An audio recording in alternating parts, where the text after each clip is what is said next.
What an incredible roster of talent to congratulate our final honoree of the evening.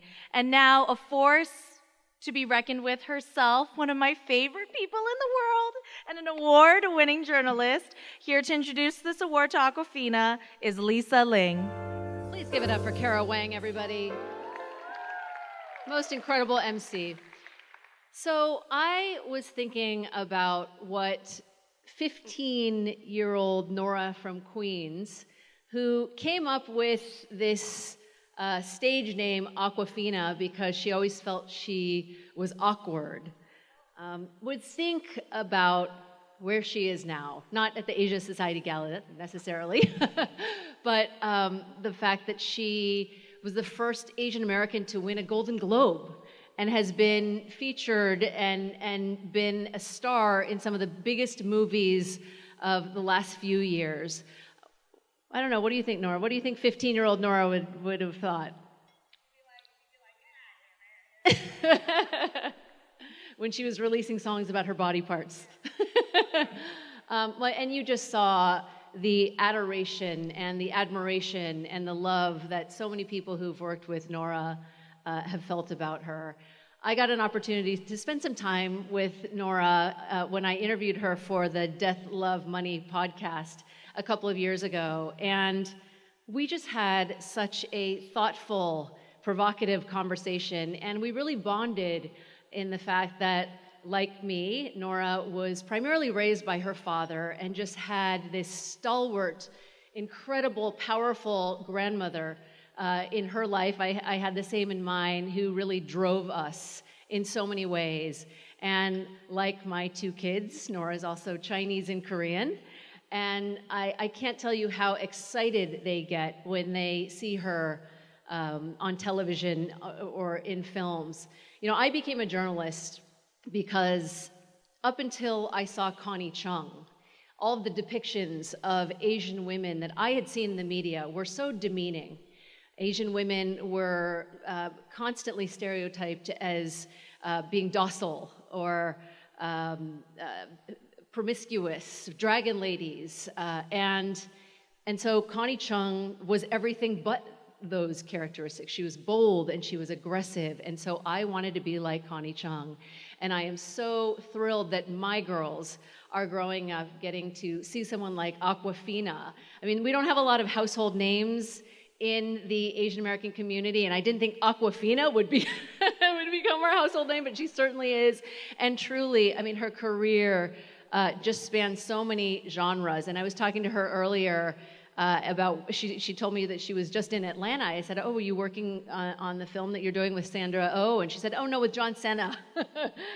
It's astounding and incredible how many people she's worked with, but really her body of work and how diverse and powerful and how unabashed and unafraid and bold she is. So as B.D. Wong said, I can't think of anyone who embodies this award, being a cultural impresario and who deserves this award more than Nora from Queens, Ms. Awkwafina.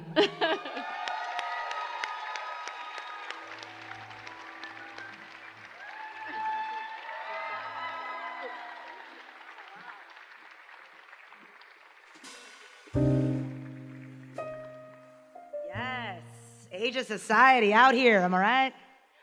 Last one of the night. We got 3 more to go. No, this is the only event where the back actually gets quieter as the event goes on. Love you guys. I love everyone here. Thank you so much, Lisa. Also, you're one of the first depictions of strong Asian American women that I saw on TV. So you continue to be one of my heroes. Thank you so much. You're amazing. And thank you to the Asia Society for making me feel like I died. I was like, this is what my in memoriam is going to look like. It was my whole ass career. I was like, I forgot I was in Jumanji. But thank you. Whoever stitched that together, you stay on the Adderall, am I right? Love everyone here. Okay, I will continue with my speech that I texted to myself because I am a millennial. Okay, so first of all, I want to say congrats to my amazing fellow honorees. Right? Am I right? Y'all remember them? They were the ones up here. at y'all. Brian, Toni, Noriko, and I'm just saying, Brian, you were introducing an honoree. What's y'all's number? Let's collab. Because I have this invention where like you could take a nap anywhere. I don't know where it goes past that. But I feel like we should do it. Okay, here we go. I would like to thank Brian Triger, Katie Sue, Deborah Eisenman, and the Asia Society for this honor of an award. I first went to the Asia Society of Southern California. I first went to the Asia Society when I was in high school as an angsty teen, going to high school on the Upper West Side. My dad was an avid supporter, and we'd always go to like shows and talks there together.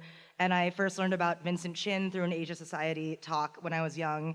And my dad also, who grew up in Queens, the Asia Society was a very valuable resource for him back then, and he wanted to pass that on to me. And it was a resource for us Ramones, Joan Didion, and Jay-Z loving Asian Americans growing up to learn more about our own culture identities. And I think that it's that kind of self-motivation to curate and cultivate our identities as Asian people is where cultural vision is born. And I want to encourage young Asian American kids to achieve things more exorbitant than we are shown simply by being themselves, asking the world questions and demanding answers from the world. And I want to encourage all of you today, if in the case that you have you're the parents of angsty teenagers trying to figure themselves out, I want you to encourage them to love things, to watch indie movies, to seek out their favorite authors, and to exist in the world in uniquely their own space. And I want to sincerely thank the Asia Society for being available to me when I was young and for continuing to be available for young people around the world. Thank you. All right, yeah.